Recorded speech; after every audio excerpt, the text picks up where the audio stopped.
Leo, hi! Welcome to Mr. Queen PH. Titignan natin ang energies ng inyong kaperahan, money, career, finances for May 2026. So this is a general reading. Pwede kang makarelate, pwede hindi. Just take what resonates. Another reminder, I will not message you or follow you para mag-offer ng services. So mag-ingat kayo sa mga fake accounts and scammers. Kung gusto ng private reading, just go to my website, mrqueenph.com, or you can book directly sa aking calendar, link on the description or comment section. Okay, let's see, Leo, what is the energy, kaperahan, money, career, finances for Leo. Money, career, finances for Leo. Okay. Best possible decision. Ayan. So, ngayong May, meron kang importanteng pagdedesisyonan sa trabaho, sa business, or anything related sa pera mo or source of income. So, don't worry kasi, ano man tong pagdedesisyonan mo na to, ito yung makakabuti para sa'yo. Ano man yung maging decision mo. And I think you will be guided, no, by your instinct, by your intuition in making that decision. Some of you, no, kung kayo ay nasa abroad, pwedeng ngayong May, magde-decide kayo na umuwi sa home country ninyo, let's say sa Pilipinas, ganyan. You will also have a safe space or safe place to work or to live in, no? Some of you naman, meron kayong, pwede may gastusin kayo pagdating sa pera, pagdating sa bahay, na kung saan magkakaroon kayo ng peace of mind. So example, magpapalagay ka ng mga smart lock, o kaya CCTV, ayan, o kaya naman, papalagay ka ng solar, o may gastos, pero alam mo sa sarili mo na safe ang family mo or provided yung home life ninyo. Okay? And then, also wisdom, so learning. So, some of you, merong mga bagong pag-aaralan, pwede kasi itong sa school, online course, or self-study, no? Yung kayo mismo yung nagre-research.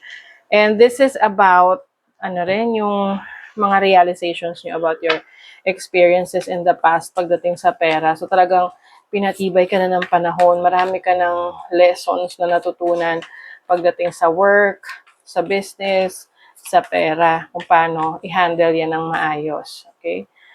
And then you have Scorpion. Scorpion is about your passion.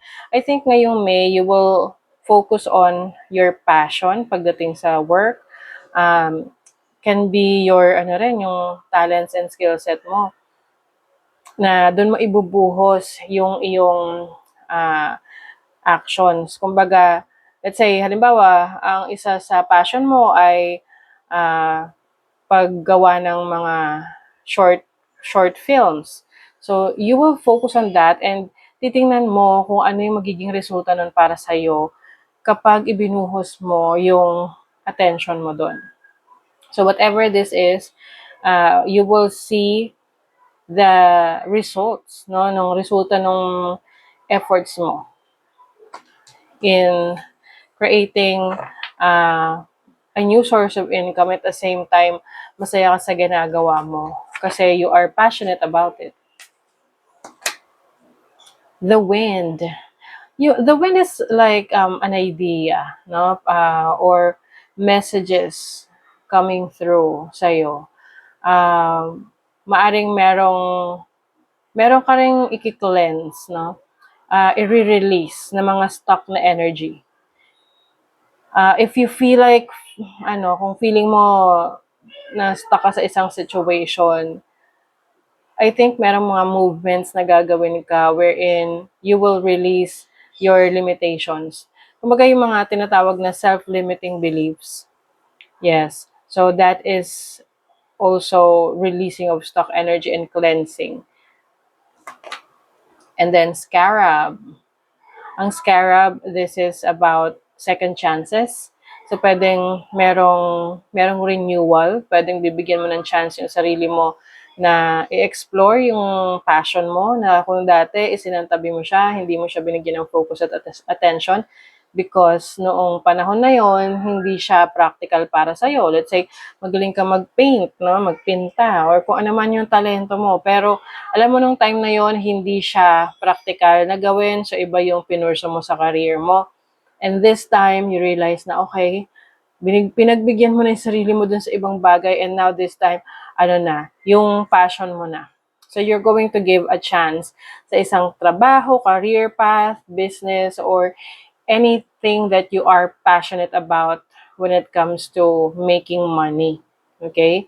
So you are healing from that, and you will give a chance na maayos yung situation mo dyan. Let's see what else for Leo. This is your energy. I also see na marami kang supporters. Maraming naniniwala sa kakayanan mo. People are celebrating you. People are, parang rooting for you. So, mas confident ka ngayon. Mas malinaw sa'yo yung gusto mong gawin. Ayan, speaking of support, you have the Six of Pentacles. Kung gusto mo mag-business, meron ka mapagkukunan. Merong taong tutulong sa'yo, or mag-a-align yung situation mo sa business na gusto mong i-pursue. And some of you, meron din kayong mga matutulungan, no, na iba doon sa advocacy ninyo sa inyong career or business na pinupursue ninyo. You also have the King of Swords. This is the energy of someone na alam niyo talaga yung ginagawa niya. Someone who is wise. Someone who is kalmado and collected pagdating sa decision making. That's why kakaroon ka ng best possible decision in your career right now, kasi pinatatag ka na ng panahon eh. Hinulma ka na talaga eh. And then we have the King of Cups. So this is someone who is passionate or compassionate and focused on yung kanyang instinct and intuition when it comes to making decisions. And at the same time, very caring yung energy na to. So pagdating sa career, trabaho, kung ano man tong bago mong ipupursue or bibigyan mo ng chance sa career mo, business, or any source of income, mamahalin mo talaga to at ibibigay mo yung best mo para makita mo yung resulta na gusto mo. Accept the inevitable, let go of the past, and welcome a rebirth to begin. Ayan. 'Di ba? You are letting go of your past na alam mong tapos na, nakabanata ng buhay mo, at meron ka ng rebirth. It's a brand new you. The choice is clear for you now. Follow the wisdom and truth you feel in your heart. Ayan. So may clarity talaga sa'yo dahil na rin sa realizations mo about your experiences. And if follow mo ngayon yung wisdom mo, yung knowledge mo, yung katotohanan na nararamdaman mo para sa sarili mo about what's best for you sa career mo, sa business, or any source of income moving forward. Pay attention. A powerful message is being communicated to you now. So, meron kang powerful message when it comes to your money, your business, your career. Maaring doon mo makikita, no, sa panaginip mo. Kadalasan rin naman aware tayo na nananaginip tayo. So, make sure na tinatandaan mo yun pagising mo. You can do journal, i-write down mo yung mga naaalala mo sa panaginip mo. And maaring nandoon ipapakita sa'yo yung sagot sa mga tanong mo. Okay? So that is your reading, Leo. Thank you so much. See you again.